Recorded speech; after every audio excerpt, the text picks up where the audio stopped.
भगवान शंकर भी कहते थोड़ा समय लगेगा, चिंता मत कर, तू भक्ति मत छोड़ना, छोड़ मत देना। एक लोटा पानी बिल्कुल मत छोड़, जपे जा, लगे जा, करे जा। अगर तेरे घर में लक्ष्मी नहीं आ रही हो तो कमल गट्टे को पानी में डाल, शिव जी को चढ़ा करा। कमल का फूल बाजार में मिल रहा हो, जब तक कमल का पुष्प बाजार में मिले तब तक एक कमल का पुष्प सोमवार की सोमवार शंकर को चढ़ाना चालू कर दे। सोमवार को नहीं चढ़ाए तो प्रदोष को चढ़ा, पर शंकर की भक्ति कर। और कमल का फूल ना मिले तो कमल गट्टा पानी में डाल, उस पानी को शंकर पर चढ़ा, पर चढ़ा देख, क्योंकि शिव के चरणों में रहने के लिए माता ख्याति ने लक्ष्मी देना चाहिए, और लक्ष्मी जी को भगवान शंकर ने नारायण को दे दिया। अगर वही कमल के पुष्प पर लक्ष्मी का निवास होता है, इसलिए दीपावली पर कमल का फूल शिव जी को, भगवान माता लक्ष्मी को समर्पित होता है। कमल का पुष्प मेरे भगवान विष्णु ने शंकर भगवान को सावन के महीने में 108 दिए थे। वो पुष्प का फल इतना मिला कि भगवान विष्णु को सुदर्शन चक्र मिल गया था। सुदर्शन चक्र किसका था? भगवान शंकर का। वो चक्र भगवान विष्णु को दिया। ले लो, तुमने कमल के फूल चढ़ाए 108, ये कमल का पुष्प चढ़ाने का फल ये कि अपना सुदर्शन चक्र तुमको देता हूं, दुष्टों का संहार करना ये आपको देता हूं। भगवान विष्णु सुदर्शन चक्रधारी हो गए। केवल कमल का पुष्प चढ़ने से भगवान नारायण को लक्ष्मी प्राप्त हो जाती है, इसलिए लक्ष्मी जी की प्रियता कमल का पुष्प है। वो कमल के पुष्प का जल, कमल का जल या कमल गट्टे का जल शंकर पर आप प्रदोष की प्रदोष, सोमवार की सोमवार। नहीं आ रही ना लक्ष्मी, पैसा नहीं आ रहा, अब आपने सब दूर माथा टेक लिया, चढ़ाना चालू करो। एक कमल गट्टा पानी में डालो, उस पानी को शिव जी को चढ़ाओ, चढ़ाइए। आंख का पुष्प, जो आंकड़े का पुष्प होता है, शंकर को बड़ा प्रिय है।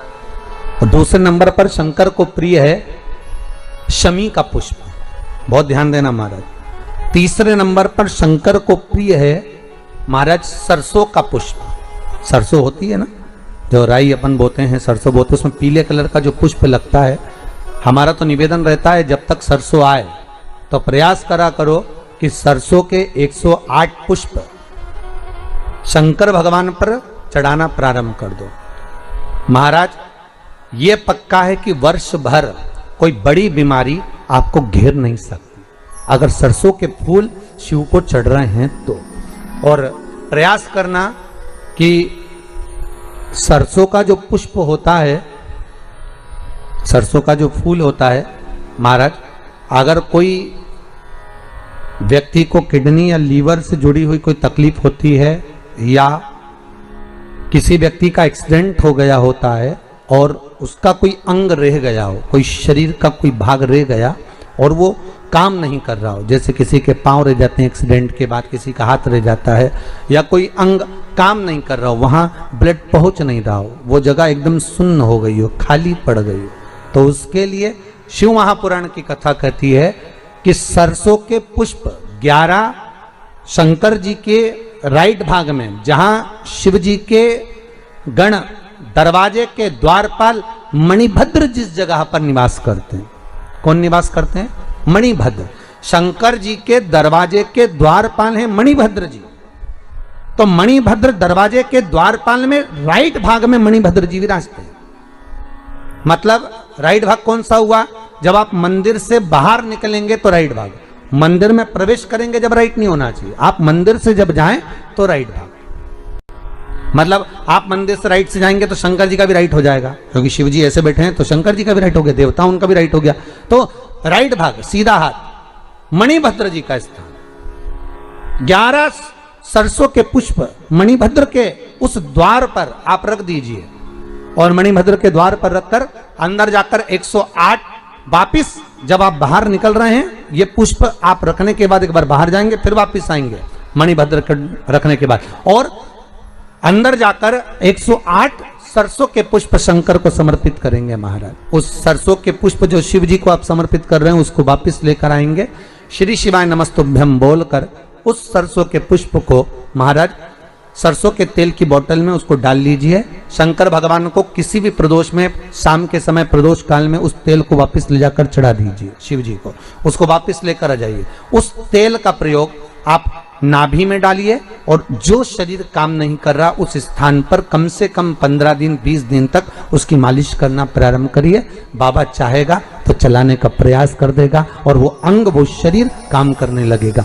मणिभद्र का स्मरण, श्री शिवाय नमस्तुभ्यम, सब बोलिए एक बार जमकर, श्री, अरे पहले बोल दिया, हमारे साथ तो बोलो, श्री शिवाय नमस्तुभ्यम। हार श्रृंगार का फूल भी कहते हैं, जिसको शिडली का फूल भी कहते हैं, पारिजात हार। जितने लोग फेसबुक यूट्यूब पर कथा सुन रहे हैं वो भी इस पारिजात के फूल का दर्शन अवश्य करें।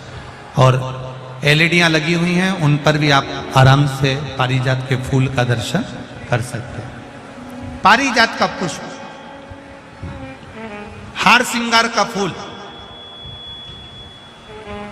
ऊपर से सफेद, नीचे जो उसकी डंडी होती है वो थोड़ी नारंगी होती है, संतरे की कलर की होती है, नारंगी कलर।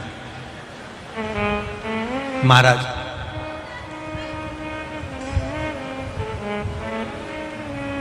रात्रि में खिलने वाला ये फूल,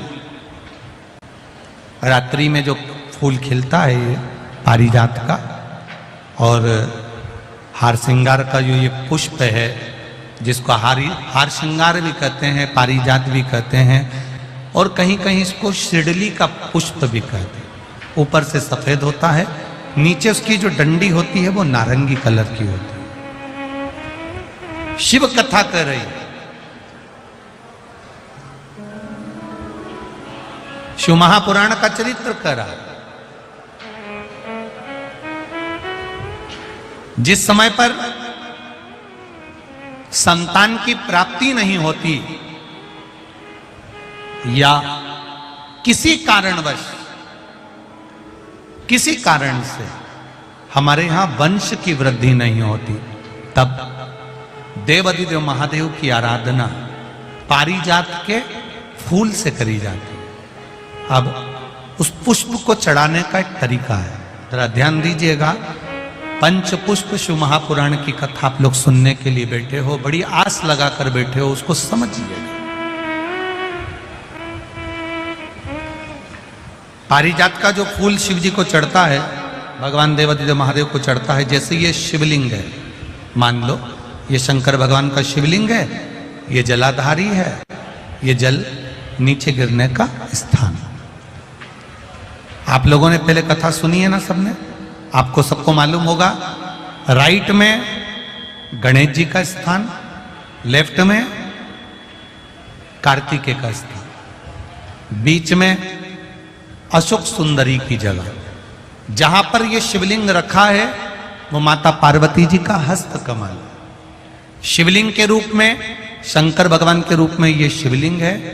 ऊपर से जो एक एक बूंद जलाधारी नीचे गिरती है वो शंकर भगवान की 5 लड़कियां, जया, विषहरा, शामली बारी, दौतली और देव, ये शंकर जी की 5 बेटियां हैं। वंश वृद्धि के लिए, कार्य सिद्धि के लिए, वैभव प्राप्ति के लिए, या अपने हृदय की सुख समृद्धि के लिए, संतान प्राप्ति के लिए पारिजात हार श्रृंगार के फूल की शिव जी को आराधना होती है। हार श्रृंगार का जो पुष्प होता है, अशोक सुंदरी वाली जगह पर हम पारिजात के पुष्प को समर्पित करते हैं। उसकी डंडी का जो मुख है वो शिवलिंग की ओर होता है जब हम अपना अशोक सुंदरी पर चढ़ाते हैं, और फूल का मुख इधर होता है।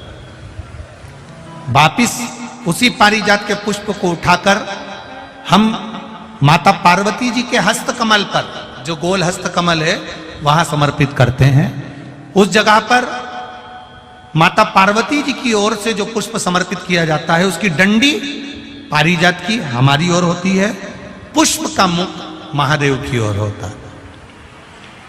तीसरी जगह जब हम पारिजात के पुष्प को अशोक सुंदरी पे से उठाकर जगत जननी के हस्त कमल पर रखते हैं, हस्त कमल पे से उठाकर देवादिदेव महादेव के शिवलिंग पर रखते हैं, उस समय पर पारिजात के पुष्प की डंडी शिवलिंग के ऊपर होती है और फूल का मुख अपनी ओर होता है। इस जगह पर पारिजात के पुष्प की डंडी के केसर से ही महादेव को त्रिपुंड लगाया जाता है और महादेव से प्रार्थना करी जाती है। अब पारिजात के फूल का केसर कैसे बनाना है वो भी एक बार आप लोग अच्छे से समझे। जैसे मान लो अभी पारिजात का तो फूल यहाँ पर नहीं है, पर आप टीवी पर दर्शन कर रहे होंगे। पारिजात पुष्प की जो पीछे की डंडी होती है, फूल सफेद और पीछे जो डंडी होती है नारंगी कलर की, केसरिया कलर की, उसको तोड़ लिया जाता है। तोड़कर ऐसी 25-50 फूल की पीछे की डंडी को तोड़कर उसको रख दिया जाता है। उसको धूप में नहीं सुखाते, केवल घर में उसको एक कटोरी में या थाली में रख दो, वो धीरे धीरे सूख जाएगा। सूखने के बाद उसको पीस लो, पीसकर उसका चंदन तैयार हो जाएगा पारिजात फूल की उस डंडी का। और जिस समय वंश के लिए, सिद्धि के लिए, कार्य सिद्धि के लिए या वैभव प्राप्ति के लिए हम पारिजात का पुष्प देवादिदेव महादेव को समर्पित करते हैं, उस समय इसी को पानी में घोलकर देवादिदेव महादेव को जब आप लगाएंगे तो जैसे केसर घुलती है, केसर का जैसे कलर होता है, केसर जैसी सुगंध करती है, वैसे की वैसे ही ये पारिजात की जो डंडी आप लोगों ने सुखाई है, वही डंडी का जो चंदन बनाया है, शिव जी को लेपन करा है, उस समय पर अपने हृदय की बात आपने जो देवादिदेव महादेव को कही है, बस वही सुगंध हमारे जीवन में आना प्रारंभ हो जाती है। वो पारिजात हार श्रृंगार। अब जरा ध्यान दीजिएगा, हार श्रृंगार के पुष्प, पारिजात का जो पुष्प है, सोमवार की अष्टमी पड़ने पर यदि हम देवादिदेव महादेव की पारिजात के फूल से आराधना करते हैं, स्मरण करते हैं, तो उसका फल भी हमें अधिक प्राप्त होता है। पारिजात का पुष्प, हम तो यहां तक कहेंगे अगर आपके यहाँ हार श्रृंगार का पेड़ लगा हो, पारिजात का पुष्प यदि आपके यहाँ होता हो, रात को खिलता है, सवेरे मिलता है, ऐसा पारिजात का अगर वृक्ष आपके यहाँ लगा हो तो प्रयास कर लो। 12 महीने शिवरात्रि आती है, बोलो आती कि नहीं आती? आती है ना 12 महीने। 12 महीने शिवरात्रि आती है। कैलेंडर पर एक गोला बनाकर रख देना कि हमको ये शिवरात्रि आई है, हर महीने की शिवरात्रि तुम्हारे ध्यान में रहेगी। एक पारिजात का पुष्प, हार श्रृंगार का पुष्प एक अगर देवादिदेव महादेव को आपने चढ़ाना चालू कर दिया, समर्पित करना प्रारंभ कर दिया, तो आपको पीछे पलट कर देखने की जरूरत नहीं पड़ेगी, महादेव हाथ पकड़ ही रहता। पारिजात का पुष्प शिव को समर्पित हो।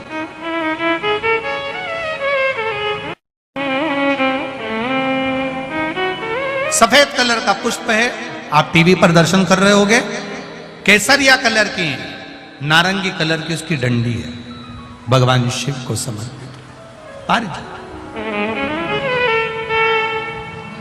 जब हम देवादिदेव महादेव को जल समर्पित करते हैं, भगवान शंकर को जब हम जल चढ़ाते हैं, उस समय पर भी भगवान को अगर तुम्हारे पास में थोड़ा सा पारिजात की जो डंडी है सुखाई है, आपने पारिजात फूल के नीचे की जो डंडी है उसको तुमने सुखाकर अगर चंदन बनाया है, तो वो चंदन आप प्रतिदिन भी देवादिदेव महादेव को समर्पित कर सकते हो। पारिजात पुष्प।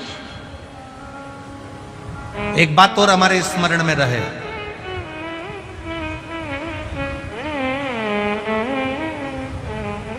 भगवान शिव को जो ये 5 तरह के पुष्प समर्पित करे जाते हैं, इन पुष्पों की डंडी जो पीछे लगी होती है, इसको तोड़ा नहीं जाता शिव जी को चढ़ाते समय। इसका स्मरण आपको रहे। ये शिवलिंग है, ये गोल जलाधारी है, ये सामने चरण। करें दर्शन सबने। ये दो सामने जो चरण हैं, इसके बीच में सुख सुंदरी है। कभी कभी विशेष कोई अवसर आए, सोमवार की अष्टमी पड़ जाए या कोई विशेष प्रदोष का दिन पड़ जाए और आपको लग रहा हो कि मेरा महादेव को मैं जल चढ़ाते चढ़ाते इतना समय हो गया, मेरा महादेव नहीं सुन रहा, तब कभी कभी ऐसा मन में आए कि क्यों नहीं सुन रहा, तब लोटा भरकर जब जल लेकर जाओ, गणेश जी को चढ़ाया और सुख सुंदरी को चढ़ाया, षडानंद कार्तिकेय को चढ़ाया, माँ जगत जननी जगदम्बा माँ पार्वती को चढ़ाया, वही जल ले जाकर बेलपत्री के वृक्ष पर चढ़ाया। शिव जी को अर्पण नहीं कर पाए। और सरल भाषा में समझ लो इसको, किसी किसी माता को आपने देखा होगा, किसी किसी व्यक्ति को आपने देखा होगा कि वो शिव मंदिर में जाता है, शिव जी को भले जल नहीं चढ़ाता है, पर शंकर भगवान के मंदिर में जाकर इतनी सफाई कर देता है, जहां शंकर भगवान का कहीं बेलपत्र वगैरह पड़ा हुआ है उसको उठाएगा, बीनेगा, फिर यहाँ से धोएगा, श्रृंगार करेगा, यहाँ से साफ करेगा, साफ करके जो पानी जा रहा है वहाँ साफ करेगा, साफ करके एकदम क्लीन करके फिर शंकर भगवान को पोंछ कर स्नान कराकर जल चढ़ाकर फिर उनका श्रृंगार करता रहता है। कभी कभी आपके साथ में भी ऐसा हुआ होगा, आपने भी करा होगा, ऐसा नहीं कि नहीं करा। कभी कभी सब दूर सफाई के बाद शिवलिंग की सफाई करना भूल गया या शंकर जी के शिवलिंग पर जल चढ़ाना भूल गया, जल चढ़ाकर आ गया। अब आ तो गया पर चिंता देवादिदेव महादेव को लग गई। मेरा था, भक्त था, उपास करता था, शिवरात्रि का व्रत करता था, पशुपति व्रत करता था, सोमवार सावन के करता था, 16 सोमवार करता था, पर आज इसको ना जाने क्या हो गया कि ये मेरे ऊपर जल ना चढ़ाकर सब दूर जल चढ़ाकर चले गया। देवादिदेव माता पार्वती जी से कह देते हैं, सुन पार्वती, अगर कोई भूलवश भी मुझ पर जल चढ़ाना भूल जाए और तेरे हस्त कमल पर जल चढ़ा कर जाए तो पार्वती जितना फल मैं प्रदान करूं उससे दुगना फल तुझे प्रदान करना है। ये शिव कह रहा है। भारी हो बाबा को काटने में, फाइल में से नाम इतनी जल्दी कटता नहीं है, बहुत दम लगाना पड़ती है। शंकर भगवान को भी कहना पड़ता है ब्रह्मा जी को कि कर रहा हूं। ब्रह्मा जी बोले इसका भाग्य मत पलट देना, बहुत बेकार कर्म कर कर आया। शंकर जी बोले पानी चढ़ाता रहेगा तो मेरा शिवलिंग भी गलता रहता है, तो फिर सिग्नेचर भी तो गलेंगे। रुक तो सरिए तू जरा, इसने जो कर्म करा है इतनी जल्दी फाइल को छुपाना दम चाहिए, केस भारी है और चारों तरफ हाहाकार मच रहा है। जो तुमने पूर्व में कर्म करा है वो कर्म तो तुमने ऐसा कर दिया, अपने को मालूम नहीं, पर जो कर्म कर कर आए हो उस कर्म का भोग तो मनुष्य के शरीर में भोगना है। पर सारे पाप तुम्हारे चारों तरफ से हाहाकार कर रहा है, ये पापी है, इसने ये करा, इसने वो करा, पूर्व में इसने ऐसा करा वैसा करा, तो अब इतनी हाहाकार मच रही है। अब देखो किसी व्यक्ति के लिए इतनी हाहाकार मचे तो लोग सोचे कि आखिर बात क्या है, तो वहां पर पहुंचे लोग बात करने के लिए, आखिर हुआ क्या, क्या हो गया, फिर फाइल देखो, ये देखो, वो देखो, होए तो उसी तरह हाहाकार मच रहा है सब दूर से। तो भगवान शंकर भी कहते हैं थोड़ा समय लगेगा, चिंता मत कर, तू भक्ति मत छोड़ना, छोड़ मत देना, एक लोटा पानी बिल्कुल मत छोड़, जपे जा, लगे जा, करे जा। ना सियोर वाला महाराज कहीं जा रही है, ना तुम कहीं जा रहे हो, आ जाना वापिस सही कुबेरेश्वर धाम। तो चढ़ाओ, शिव की आराधना करो, शंकर की भक्ति करो।